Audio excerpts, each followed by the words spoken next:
evolution of families make a difference and the evidence behind it. So I'll first kick it over to Yvonne to walk through the programming components. Thanks, Kate. Hopefully some of the participants in today know about FMD or not, and I think pretty much everyone, if not, knows some of the context on violence against children. But for the sake of the conversation, I'll frame it. So nearly 1 billion children, we know over 500,000 of all children have experienced abuse in the past year. And this is the different forms of violence or abuse that children may be exposed to. When it comes specifically to child labor, we know that 140 million children have been involved in child labor. Half of these, about 54 million, is children who have been in hazardous labor, and these statistics are provided by ILO. I think the largest sector that we find children in hazardous labor is in agriculture. So with this, Kate, if you can move to the next slide. We know that there are different forms of strategies that exist to prevent violence against children. Again, could be violence in exploitative labor, sexual violence, different forms of violence that children are exposed to. There are strategies that are being defined. I think some of you here are very familiar with the INSPIRE strategies, which gives us the INSPIRE framework, which gives us 7 strategies for ending violence against children. And one of those strategies is parent and caregiver support.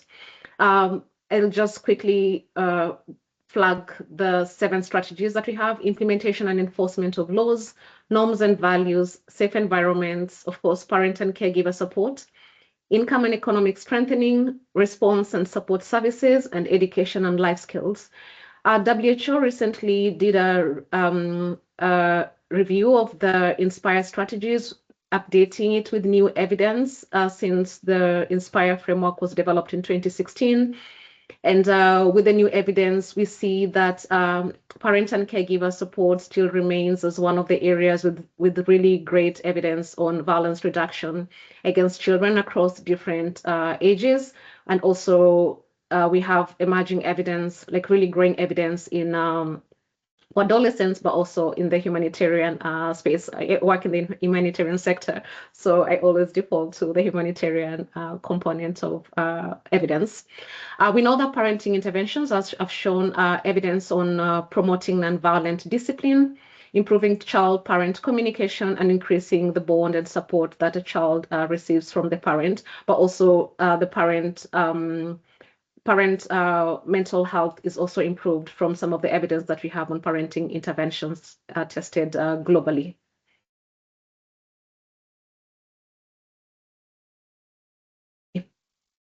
So Families Make a Difference at the IRC is a program that we developed more than 10 years ago. And so IRC has worked on research and implementation of FMD, in short, Families Make a Difference.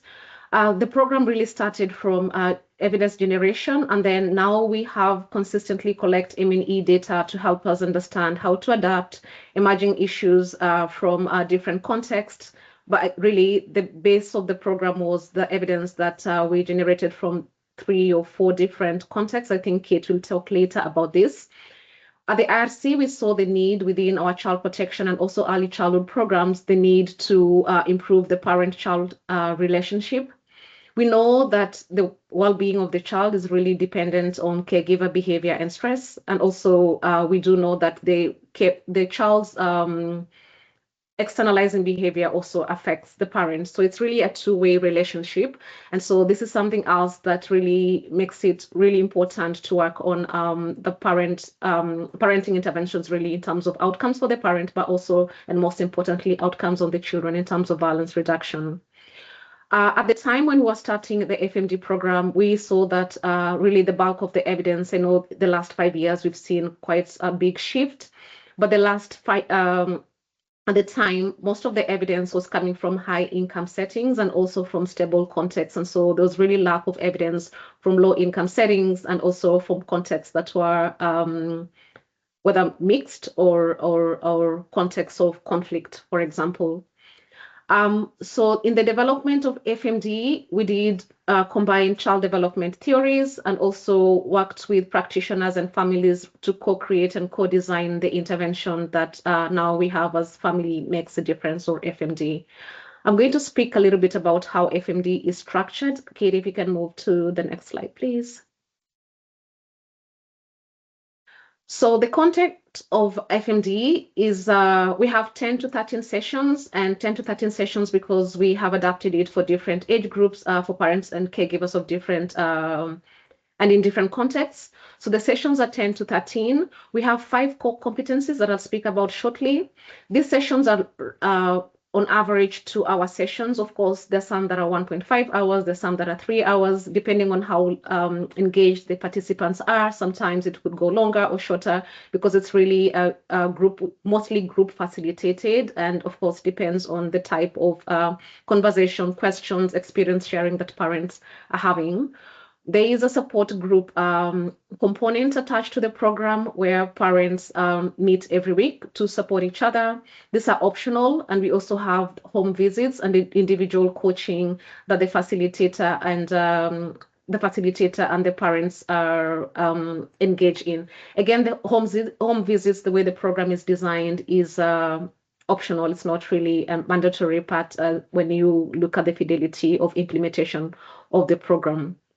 As I've mentioned, it's really about dialogue, listening, skills practice. At the end of each session with the parents, there's a skill that parents are required to practice. And then when they come back for the next session, the session starts with questions about how the skills practice went, any questions they have, any feedback, and also sharing tips between parents on what worked well and what they struggled with during the skills practice with their child when they went back home. Kate, if we could move to the next slide. So these are the modules that we have for this intervention. As I mentioned, they're designed for different age groups. So we have the FMD for caregivers of children 0 to 5, for caregivers of adolescents, for caregivers of children 6 to 11. So as you can see, it's really divided into the different ages. And at the core, we have the modules that we call the core modules that really transcend the different age categories. But then we know that for children 0 to 5, serve and return, positive and nurturing relationship is something that is really important for this age group. While we know for the adolescent child, topics about sexual reproductive health, changing bodies, puberty is important for this particular age. So when you look at the curriculum or the modules for adolescents, you'll find we have SRH, sexual reproductive health, while for the 0 to 5-year-old or the 6 to 11 caregivers of the children 6 to 11, you have family rules and content on we have family rules, we have games, and we also have content on positive discipline as well, included in the 6 to 11. Something that we developed, but I must say we haven't largely implemented across so many country programs. We have FMD within the RC implemented in over 25 countries, but something that we haven't rolled out at scale is the adolescent parents curriculum for different reasons. Again, but these are shorter and more practical sessions for adolescents, but this is also something that has been designed and adapted based on the M&E data that we have through implementation. I'll pause there and pass it on to Kate to talk about the evidence. Alrighty, thank you so much, Yvonne. So in terms of Family Make a Difference theory of change, it's really built upon the content and the modules that Yvonne had mentioned, and really building on those core parenting competencies around parents engaging in nurturing and positive interactions with their children, using empathetic communication, consistent age-appropriate guidance, and nonviolent discipline strategies, and all of those leading to short-term and long-term outcomes of ultimately improving child development and well-being, including the reduction of violence. And so those are some of the outcomes that we had mapped upon in terms of our research that we were looking at for the impact of the evidence. And so these studies, before I'll launch into the findings very briefly, had used a randomized controlled trial. And I'm sure many of you are familiar with this type of design, but it's particularly important for causal evidence in impact evaluations, where we'll take groups in the community of, parents, for example, in this case, and then we'll randomize them to either receiving the intervention or, after the end-line data collection period is collected, receiving a waitlisted program component. And so we'll be able to say overall that the difference that we see in cohort 1, as illustrated on your screen, is actually attributed to Families Make a Difference, as opposed to any other sort of exogenous factors that might be occurring within the community. So those are the types of studies that the IRC had conducted. And overall, in the past few years, these trials were conducted in Burundi, Thailand, and Liberia, and all of them might have had slightly different names and iterations, but all looking at this general approach of Families Make a Difference. And so within the Liberia trials, for example, we saw almost a 60% reduction in physical punishment, almost a 30% reduction in harsh verbal punishment. And then if we're looking towards refugee camps in Thailand, we also saw increases in positive discipline. And if you reflect back on the theory of change that I had just reviewed, we also saw a lot of key improvements in communication, in overall quality of relationship, in addition to caregiver mental health and well-being. And so altogether, really positive findings from these randomized trials conducted in these 3 different settings. And so where it's at right now is, Yvonne had already mentioned that it's being implemented quite widely across IRC country programs. There are different types of modules focused to different target populations, and it could be implemented, embedded within other structures, or as standalone programming. And IRC really partners quite broadly with other organizations and government bodies, et cetera, to roll out and scale this intervention. It's also been adapted in a couple of different meaningful ways that we've been working on over the past few years. The first one is a focus on including women and the overall parental relationship as a key outcome. And so this program iteration is called Safe at Home, and it builds upon a lot more gender equality programming combined with Families Make a Difference to overall reduce intimate partner violence, reduce forms of abuse amongst other people within the home. So that's a really exciting one that we conducted a trial in the Democratic Republic of Congo that showed really promising results. And we've also have an ongoing trial in the Central African Republic with an iteration called Growing Strong Together. And this is where Families Make a Difference was specifically adapted to meeting the parenting needs of children coming in and out of armed groups. And so those are all together our work and evidence on this topic. So with that, I'll stop sharing and turn it over to Laurent. Thank you very much indeed, Kate and Yvonne. And I understand that some people have joined us a little bit late, so to recap on the introduction that I gave for anyone who missed it, welcome. It's great to have you with us today. You, I hope, have just been able to hear from first Yvonne Nagengo from the IRC, the International Rescue Committee, and then just now from Kate Falb, who's a researcher at Johns Hopkins University. We're now going to pass over to Laurent Foubet from ICI, who's going to tell us about some really exciting results of a recent pilot of the Families Make the Difference intervention in Côte d'Ivoire. So over to you, Laurent. Thank you, Megan. Let me share my screen. Can you tell me if you see presentation? Yes, we can. Yes. Is it in the right mode? It's perfect. Thank you. So I'm very glad to present the finding of this pilot, which was run indeed in Côte d'Ivoire in 2024. So you all know what the Family Make the Difference is about. I'm not going to go much to detail in the very details of the intervention, but just to let you know that the FMD was tested in 11 cocoa growing communities in Côte d'Ivoire, communities which were covered also by CLMRS systems. It was done between June and August 24, and it was also accompanied with a research protocol to assess the effects of the Family Make the Difference intervention on several outcomes, intermediary outcomes, including caregivers' knowledge about parenting practices and child development, including also positive caregiver and child interactions and parental violence. But also the main outcomes of this research were obviously exposure to child labor and child well-being. The method we've used is to compare the change, from baseline in January 2024 and January 2025 between the treatment group and a control group. So 4 treatment communities and 9 control communities.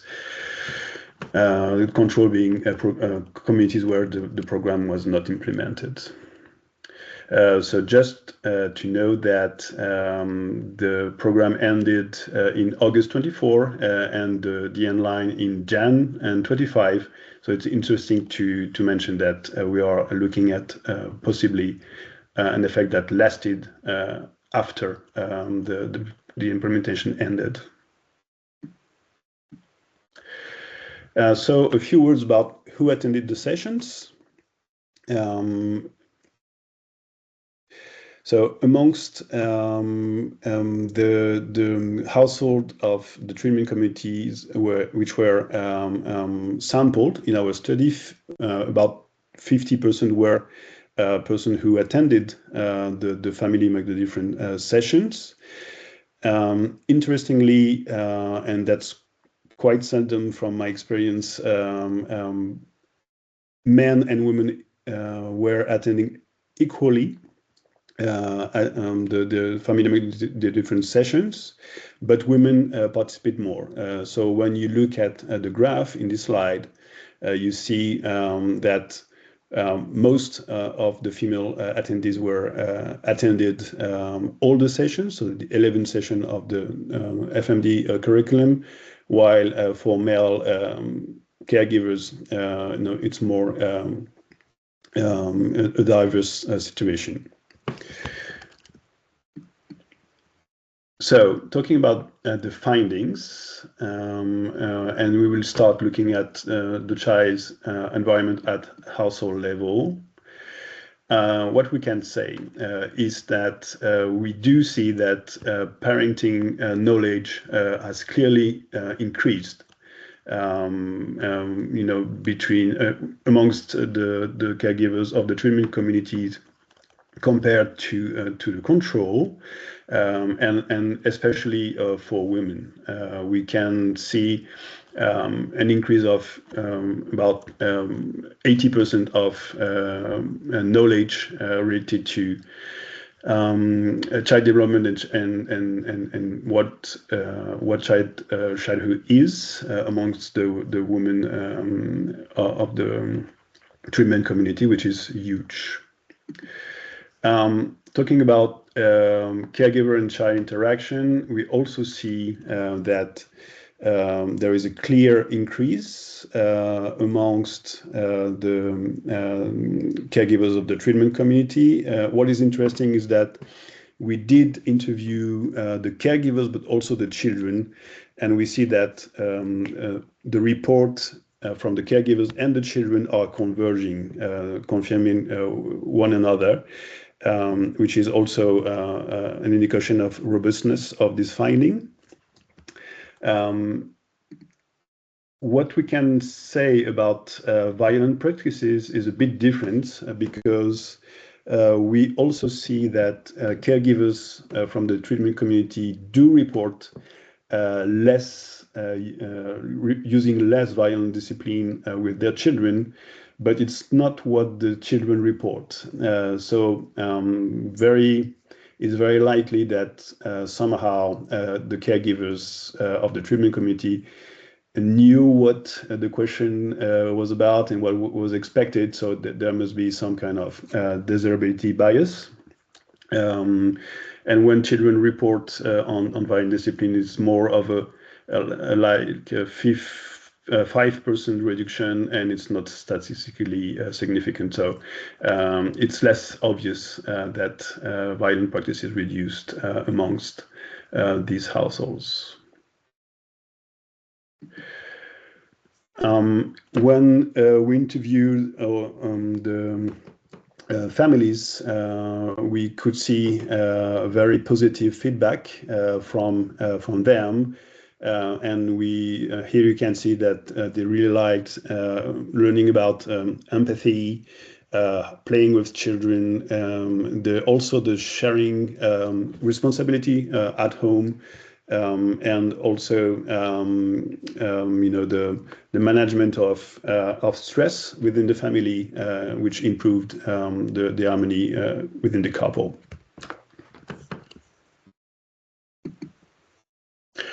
So now let's have a look at the impact of the program on child labor. And it's very substantial. When we look at and when we compare a treatment and control community, we observe a 40% reduction from baseline to end line, which is already a big impact. But when we look more into detail, when we just compare FMD participants, so the ones who attended the session and the ones who did not attend the session, including in the treatment and in the control community, the impact is even higher, with a 54% decrease, which is really high. When we look more into detail, and we have tested whether this very strong impact could be related to an improvement of access to school. For example, we can say, because family who are now more knowledgeable about child development and have better practices as caregivers put children more at school, and therefore there's a decrease of child labor related to more school attendance. But it's not the case, and therefore the results suggest that this change is really to be attributed to changes within the child immediate environment at home, parental practices. When we look now also at the children time use, or the children working time, there is also a very clear impact where children from the treatment communities had a slight decrease from baseline to end line, but it's more of a buffer effect, as you can see here, because the control in the control there's a very clear increase. So basically, we can say that the program protected children from this increase, which is a very positive outcome too.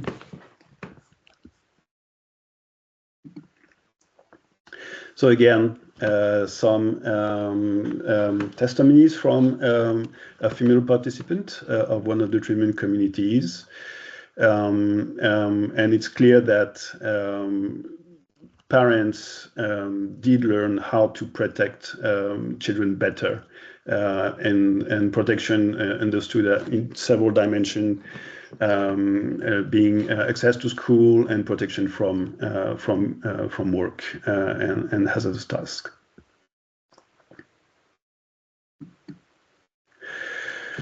So now let's have a look at the impact of the program on children's well-being. And it's a more complex picture. When we look at the descriptive data, we see that within the treatment communities, well-being has decreased or could decrease more than in control communities. This is surprising because, as we just mentioned, we also know that hazardous child labor has sharply decreased. And from the data of this very study and other data from other researchers, we know that when exposure to hazardous work decreases, children's well-being increases. So something has happened, and we'll try to understand what it is. First of all, we can explain this decrease, or try to explain this decrease, with an increase of violence from the teachers amongst the treatment communities, as you can see on the graph on the right of this slide. It's very clear that there is the evolution of this phenomenon is very different from treatment to control. And from our regressions and from the data, we can also confirm that when teacher violence increased, it has a very negative impact on children development, on children well-being. Another aspect, another insight from the data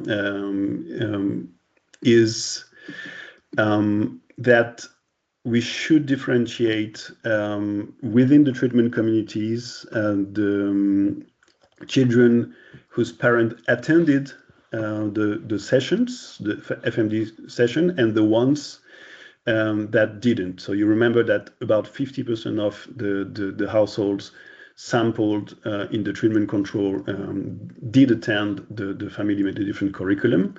And we can see here a difference amongst them. You also remember that we mentioned that positive interaction increased from baseline to endline amongst the treatment communities, but the impact of this increased interaction is different looking at the one who attended the workshops, the FMD workshops, compared to the other ones. On the graph on the right, you can see that when there was a change, a positive change, looking at child caregiver interaction, this has a negative impact for the control communities and for the treatment, for the children group amongst the parents who did not attend the Family Make the Difference curriculum. When you look, on the contrary, at the families who attended the Family Make the Difference curriculum, increasing interaction has a positive impact. Therefore, here we can see a very clear differential impact of attending the FMD sessions compared to not attending them on well-being.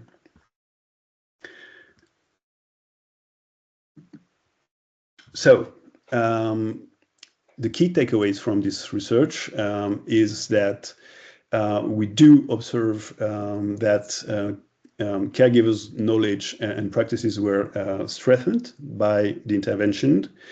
We do see a very sharp reduction of exposure to hazardous child labor, but also that children were protected from increasing working hours, and that well-being is increasing when and only when caregivers attend the Family Make the Difference sessions. Some recommendation from this study. One is to try to scale up this intervention to reach more parents and caregivers. Another idea is to try to run several groups in the same communities to reach more households within these communities. One addition to the program would be to include some school intervention to avoid the negative effect of increasing violence from the teachers that we observe in this study. And a general recommendation would be to link the FMD with other programs like the CMRS, for example, to have converging action and messages towards the farmers and caregivers. And that's all on my side. And I will give you the floor, Megan. Thank you very much indeed, Laurent. So I'm going to pause now and give you, as the audience, a chance to ask some questions, first of all. And I can also add in the chat a link to a really nice report, which of course summarizes those results, and then you have them in written form available later on. What I will first of all do is give you the possibility to share your microphones and share your cameras, because I think that would make it a little bit easier for you to participate. But if you'd like to ask a question, please raise your hand. You can also use the Q&A function if you prefer, but it would be great to be able to hear from you.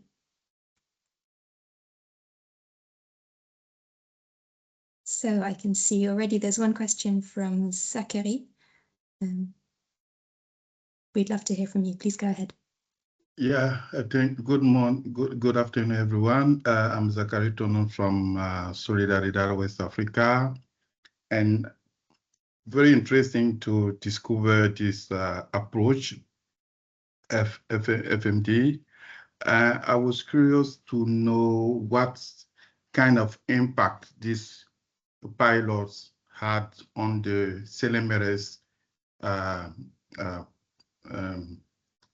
I would say CLMRS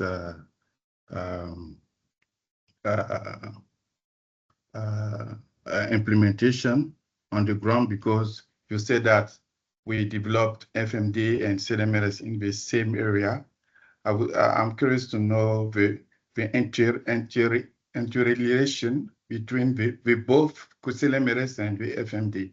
Which impact did you get through kind of I would say this kind of implementation?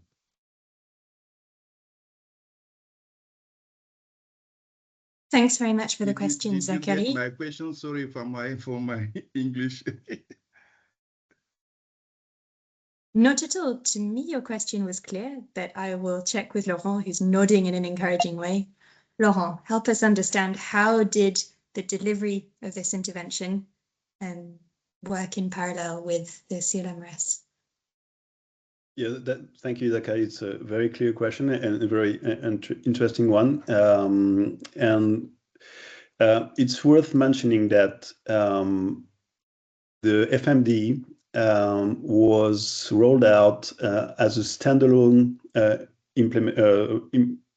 standalone intervention in those communities, meaning that even no link was made between the CLMRS and this intervention, and also no specific messages were embedded amongst the sessions to talk about really the fight against child labor, which makes the result even more impressive. And that's why we also encourage in the recommendation to create and to strengthen this link, because we think that it would increase even more the impact on child labor. Yeah. Thank you very much, Laurent, and also thank you very much, Zachary. I hope that responds to your question. Okay, great. And maybe just for a little bit more context, and the communities in which this intervention was carried out are all communities that are linked to the Nestlé supply chain. So many thanks indeed to Nestlé for supporting the implementation of this exciting pilot. And of course, these are communities where there are already quite a lot of different interventions going on. So that's also worth bearing in mind. Any other questions at this stage? It could be for Laurent in relation to the pilot in Côte d'Ivoire, it could be for Kate, it could be for Yvonne more broadly.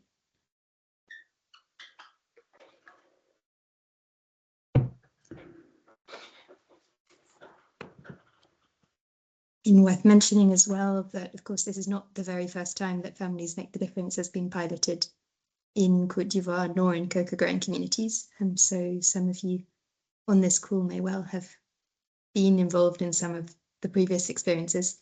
And that would be great to hear from you as well if you wanted to add any extra perspectives from your own work in relation to that, or use of this particular intervention, why you chose to use it in the past, and maybe why you're not doing it anymore, or why you're planning to do it in the future, would be interesting to hear as well.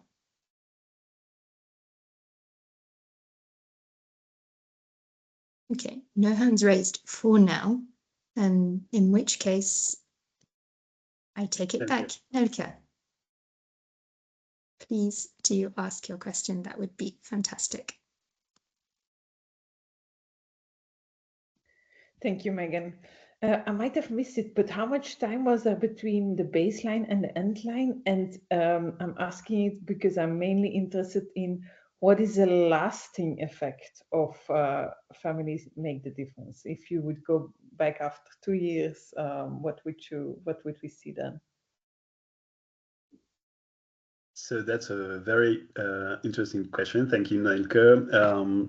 So the baseline was done in Jan 24, and the end line at the same period to avoid seasonality bias and effect in Jan 25. And the very implementation of the program ended in August 24. So within this design, we are already looking at some kind of lasting effect. But indeed, it would be interesting to know whether we can observe this lasting effect over a longer period, like 1 year or 2 years. One thing we can say, and probably our specialist Yvonne and Catherine might say more about this, but what is interesting with this intervention is that we are providing skills which are not meant to fade away with time. So this is some kind of guarantee that the driver of change will remain amongst the community and probably will observe a more lasting effect. But do you want to say something, Catherine or Yvonne?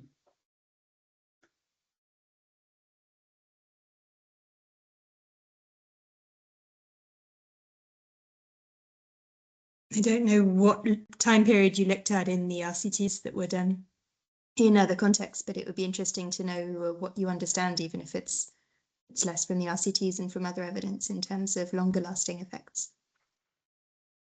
Yeah, I'll speak from the research side of the house. Is that for the previous trials, there was a 1-year follow-up after program implementation ended, which is quite promising in terms of seeing those sustained effects. I do think there are still questions about the long-term efficacy that we're hoping to answer with additional longitudinal research in the future. But Yvonne, I'm sure you have qualitative or practitioner insights on that question. I mean, I wish we were doing the post tests from M&E, 2-3 years later.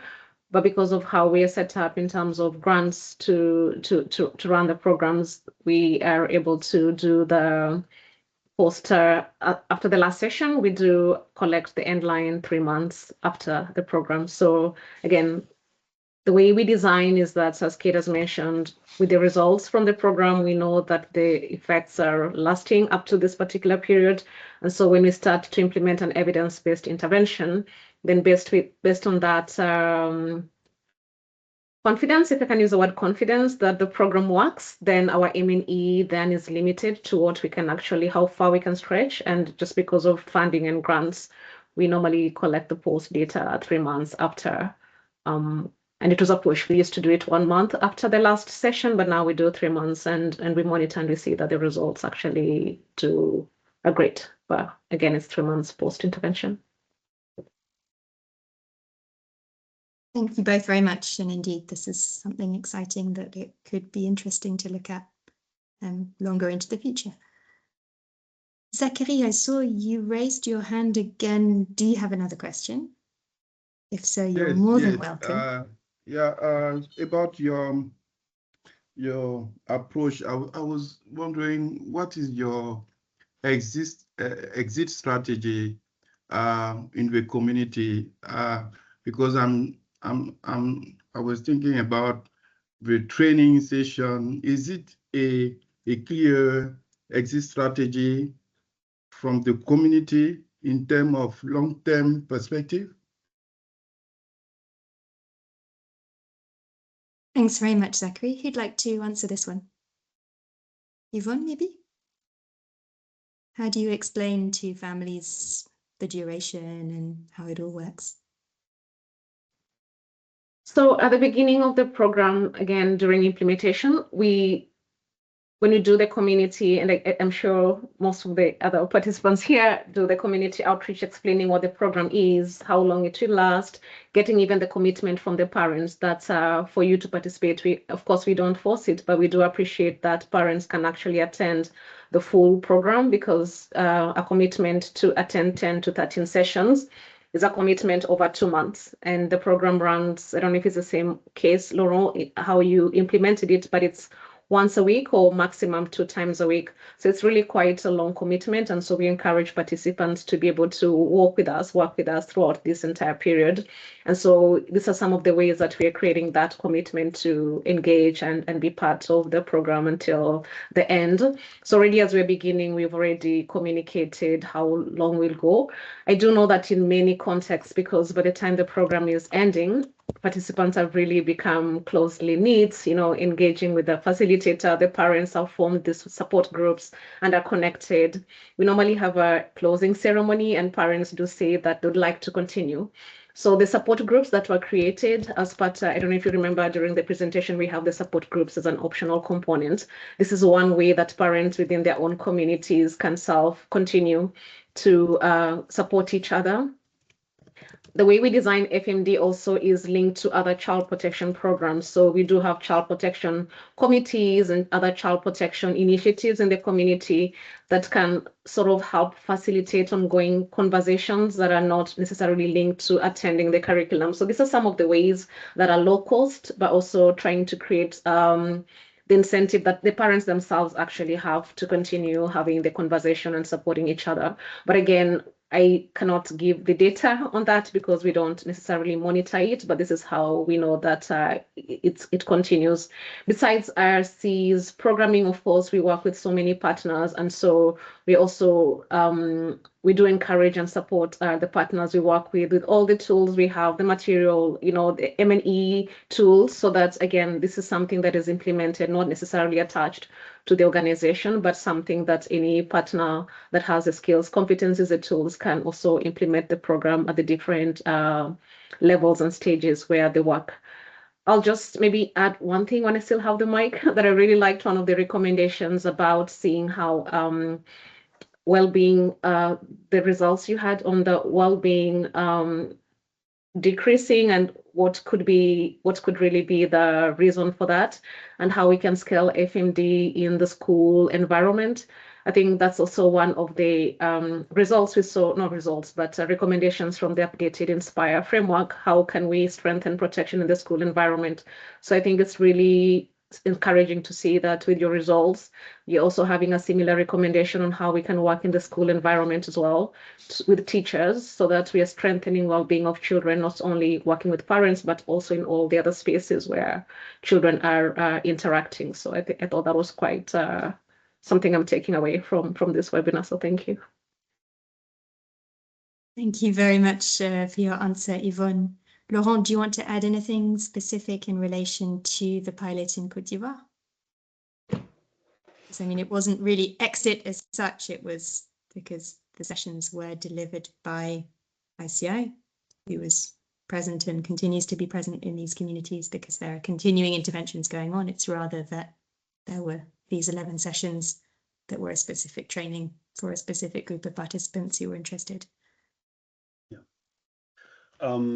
One maybe factor that explains the spillover effect we observe at community level for the treatment group, meaning that we do see that even within the parents who did not attend the family different session, there is a decrease of hazardous child labor. Is that we delivered the intervention via CELMRS personnel who were trained, to the FMD method, and also were asked to spread the word amongst the non-participants within during the CELMRS monitoring visits, to talk about what they've learned during the training. So that's somehow, one element that will make the intervention last in these communities, because these are skills that now a lot of our CELMRS personnel master and will use in the future. Yeah.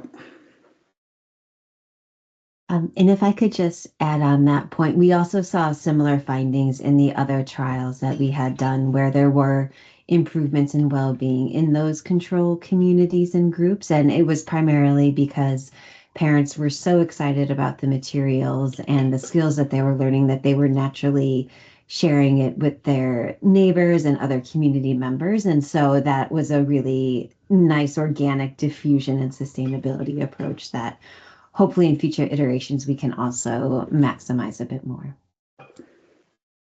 Thank you very much, Kate.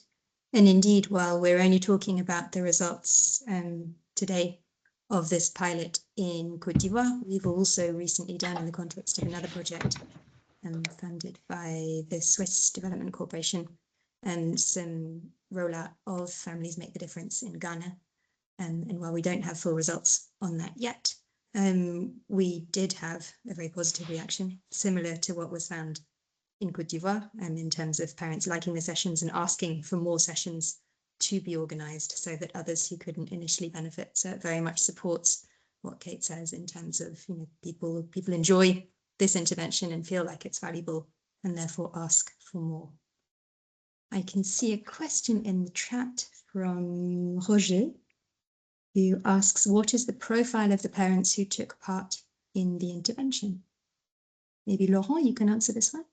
Yes, maybe there is a question behind your question, Roger, which is there a self-selection bias that explains the effect we are observing? And we did check that no, there is no self-selection bias, and even less so when you look at the situation of the children of parents who did not attend or versus attended the FND sessions later at baseline. Children from the FMD attendees were more exposed to hazardous child labor, meaning that basically and other aspect, other indicator show that it's basically more the parents who most needed the Family Make the Difference who attended and not the parents who were, already the best parents and that were attracted by the sessions. So I think this is very positive too. Yeah, I think, does that answer your question? You're allowed to speak directly if you'd like to, Roger. Thank you.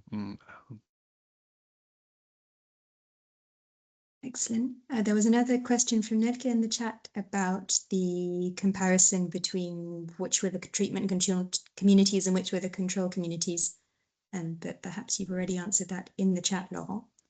We only have a few minutes left and I don't want to take too much of your time. So I did want to add one more slide and a kind of general question and call out for you, which helps explain a little bit more. Why are we doing this webinar now? What's in it for you? Where do we go from here? And how can we act on some of those next steps? So the reason, or one of the reasons, not only because, of course, we're doing exciting research and we want to share those results with you, and we think it's really important to share what we're learning as part of our work, but also, of course, we'd like to take this further. And it's not just chance that we happen to have Kate and Yvonne with us, but rather through design, that we're currently looking at an opportunity to scale up Families Make the Difference in cocoa-growing communities in Côte d'Ivoire, which of course could be interesting to you. And if you're keen to be part of that scale up and help not only implement it, the plan is currently to see if we can scale up Families Make the Difference to 100 communities across cocoa-growing areas of Côte d'Ivoire between 2026 and 2028, but also as part of that to generate further robust evidence of its impact. So the idea would be not only to do a robust comparative study like what was done in this quite small number of communities in the pilot results that Laurent shared, but to do a proper randomized control trial, so really the gold standard for evidence generation and supported by researchers from Johns Hopkins University. So we're currently in the process of applying to the Fund for Innovation and Development, which is something supported by the French government, which supports innovative projects and helps generate useful evidence that can then support scaling up. And we're interested to hear from you, having seen the preliminary results and having learned a bit more about the intervention today. Would you be interested in participating in some way? Concretely, we see two potential areas in that. First of all, can you help us suggest communities in which we could conduct the intervention? So this could be areas of operation if you're one of our civil society partners. It could be communities linked to your supply chain if you're an industry member of ICI. And equally, would you be interested in or able to support the implementation by co-financing? And so these are the two things that we'd like to put on the table at this point. We don't require any firm commitment from you straight away, but it's more to launch the question and then we can follow up with you afterwards. But it would be very interesting to know more broadly. Kate, would you like to add anything to that? No, I think you covered it quite well. I think we're just really excited about the potential for building the evidence for scaling this type of programming. It's so important for the outcomes that we're looking at. So appreciate the opportunity to share some of this research that we've previously done and look forward to collaborating in the future. Thank you very much indeed. If anyone's got additional questions, feel free to raise your hands. I will, as I said, be sharing the recording of this session for everybody who signed up. I'll also be sharing a link to the report, which you can see the front cover of here, and equally these slides, because they give quite a nice, concise overview, will be published on the ICI Knowledge Hub in the coming, well, in fact, they're already published. I'll share with you the link.